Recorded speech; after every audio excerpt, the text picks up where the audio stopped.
So you've been trying the violin for some time now, so you could get a sound like this.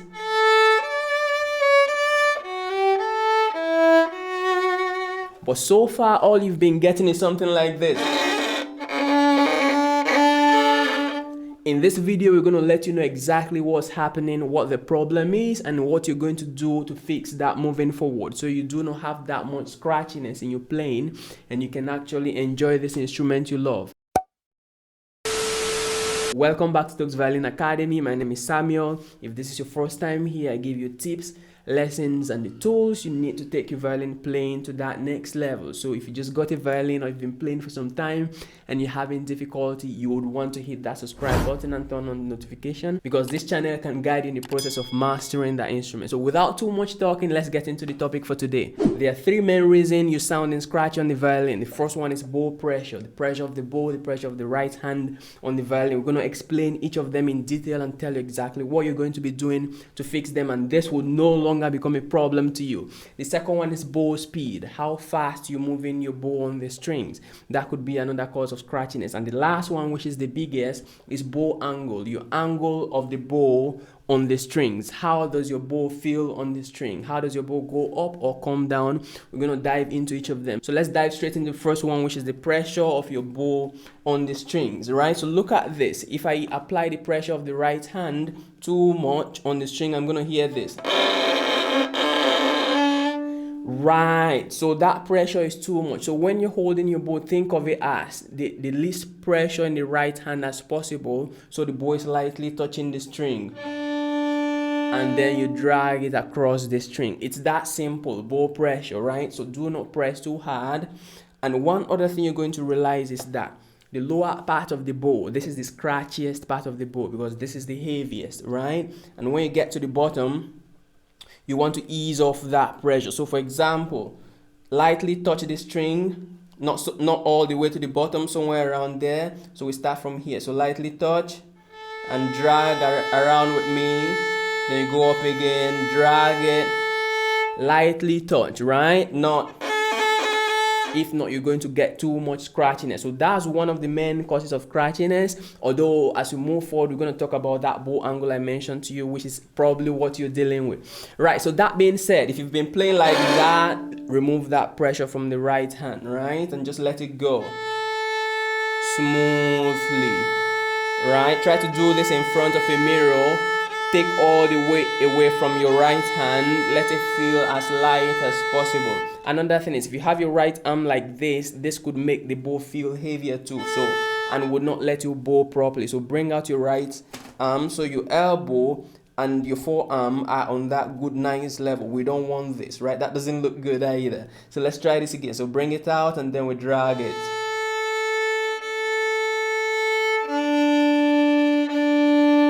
Before you try to play anything on the violin, this should be your first exercise. How to play that one string, stay on that open string without being scratchy or without being too heavy on the string. So we're going to go straight into the second one, which is bow speed. Right, so if you're going too slow on the bow, so for example, the slower you go, the harder it is, the more technique it's going to take from you to make the sound uniform and beautiful. So what you want to do is, don't go too slow. However, you don't want to do this. That's not going to give you the best of sound as a beginner either. What you want to do is somewhere in between. Drag it, not. And what's even worse is if you're going with a slow bow and with heavy pressure. So just hear this. Right, so take pressure off first and then go a little faster. That should ease off a lot of scratchiness from your violin already, right? So practice doing that in front of a mirror, which is going to lead us into the third point, which is bow angle just now. But practice just staying as light as possible on the string and then going a little fast, right? Not too fast and not too slow. Practice that for each of the strings. It's very, very important that you have a feel of how each of the strings should go. Even if you spend the next couple of days playing just that open string, and your family members or friends might be wondering, okay, started the violin now and all we've been hearing is one sound, what's going on? That's fine. That's the most important phase of your violin training. If you miss this phase, everything you're going to play moving forward is very, very scratchy. So be patient. Be patient, right? Even with all this knowledge, right, it's going to take you doing this and actually practicing this for this to work. Violin is that type of instrument. So that being said, let's just go straight into the third point, which is the angle of your bow on the strings, or the angle of your bow to the bridge. Let's get that. If you've not subscribed, this is the best time for you to do that. Click that subscribe button right there. You do not want to miss content like this that's going to help you on this violin journey. It's going to help you master this instrument. So hit that button, turn on the notification, and let's get back into the video. So when we say bow angle, we're talking about, okay, this is the bridge, this white thing, that's called the bridge of the violin. And you know, for us to play, we need to play in that space between the bridge and that black thing, the fingerboard. And we need to be parallel to the bridge every time, right? Right, so bow angle has to do with the angle to the bridge. We remember, like I said, we always want to be parallel to the bridge. Listen to this. If you go left to right, you're gonna hear that sound on the violin. That's just left to right. And if you go down, you're gonna hear that good sound. So we want to go as vertical as possible. But if you're combining both of those movements, the left and right movement and then the vertical movement together, we're gonna have this. You hear that? That doesn't sound too pleasant. So we want to eliminate every horizontal movement and keep the bow going vertical like that.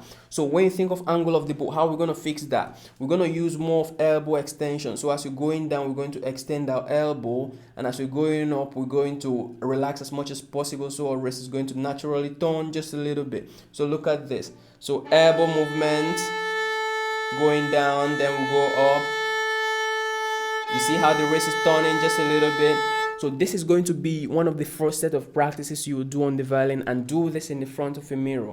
Look at yourself in the mirror. I know you want to say the string, but look at yourself in the mirror and see how parallel the bow is going to the bridge, all the way down and all the way up. This is very, very important if you really want to master the violin. So spend some time in this phase, right? Try to keep that bow parallel to the bridge, and adding other things we said, low pressure and not too slow. So parallel to the bridge. Just try to do that. Learn how to do that for each of the strings. Let the elbow do the movement for you, right? If you're using shoulder movement, we're going to have this.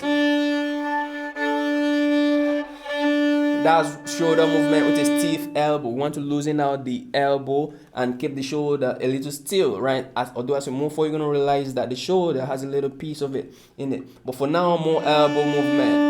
And just relax. So you go up, down. Take all the pressure and tension away from it. Do this in the front of a mirror. Right, so your assignment is going to be, you're going to do this for each of the string. We're going to count 1, 2, 3, 4 for each of the string, and then we'll go in the next direction. Right, so let's say we're doing the A string. We're going to go 1, 2, 3, 4.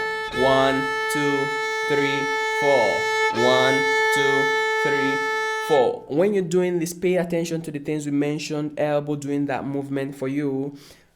Less pressure in the right hand, not too slow on the bow. Those three contribute to how your bow is going to sound. So your assignment is, we're gonna go 1, 2, 3, 4. 1, 2, 3, 4 for like a minute for each of the string, right? And then after you've done 4 counts, we're gonna step up the count into 2 counts. So we're gonna go 1, 2, 1, 2, 1, 2, 1, 2.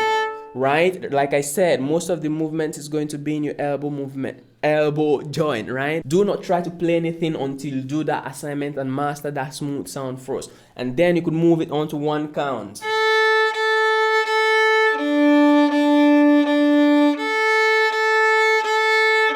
The more you do it, the more you repeat it. This is not something you're going to get in 1 class, right? In 2 classes, yes, you're going to start feeling that comfort in your right hand, that flexibility as well. But the more you do it, the sweeter it's going to sound. So once you've gotten that, you could start trying tunes like Twinkle Twinkle Little Star. I've actually made a video on how to play Twinkle Twinkle Little Star. That video is going to be right there right now, and the notes on the violin. But do not go into that until you're able to produce a clean, smooth and regular sound. That's the most important part of this. Let's take it again. The first one we talked about was bow pressure, how hard. The second one was how how fast or slow you're going. And then the last one was your bow angle, which you're going to go in front of a mirror and do this assignment. Finally, if you want to take your violin playing to that next level without doing trial and error, without all these mistakes, I have a complete course guiding you from getting an instrument to mastery of it in that description right there. So you could get on that, and I'm going to be holding your hand every step of the way. More important exercises to make you sound smooth, tunes to play, popular songs, and all that good stuff. The course combines the basic techniques of the violin and popular songs. So enjoy yourself doing that. Play Happy Birthday, play Amazing Grace, Can't Help Fall in Love with You, all that good stuff. So that course combines the things you need to know and the things that are relevant today. So if you're interested in that, the link is in the description and you could get on that. So that's it for this video, right? Violin is all about practice. So make sure you're practicing, you're applying this information. And if you have to come back to watch this video again, make sure to do that. Also, if you've not subscribed, this is the best time for you to do that. So hit that button, give this video a thumbs up if it did help you. It helps YouTube show this video to more persons that would need it. And finally, turn on that notification so you get notified when a new one comes up. You do not want to miss any piece of it. Go practice, and I would see you here in the next one.